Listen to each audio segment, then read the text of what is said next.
Ra'iisul Wasaare Ku-xigeenka Xukuumadda Federaalka Soomaaliya Saalax Axmed Jaamac ayaa kormeer shaqo ku tagay wasaaradda gaashaandhigga si uu u dhiirigeliyo dadaalada joogtada ah ee lagu xaqiijinayo nabadda iyo xasiloonida dalka loona taageero ciidamada qalabka sida ee Soomaaliyeed.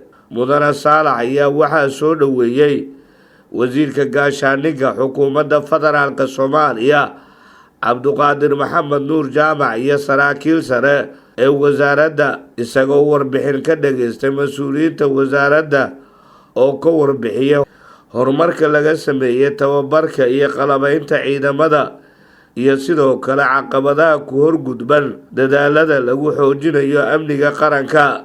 Ra'iisul Wasaare Ku-xigeenka ayaa ku bogaadiyay mas'uuliyiinta iyo saraakiisha ciidamada siday uga go'an tahay difaaca dalka iyo ka hortagga Al-shabaab. Wasaaradda gaashaandhigga waa tiir muhiim ah oo lagu dhisayo mustaqbalka Soomaaliya oo nabad iyo horumar leh. Ciidamada qalabka sida waa halyeeyo u taagan difaaca sharafta iyo karaamada ummadda Soomaaliyeed, ayuu yiri Mudane Saalax Jaamac. Intaasi kadib, Ra'iisul Wasaare Ku-xigeenka ayaa booqday qaybaha kala duwan ee wasaaradda, halkaas oo kula kulmay shaqaalaha iyo xubno ka tirsan ciidamada qalabka sida, una muujiyay taageero iyo dhiirigelin.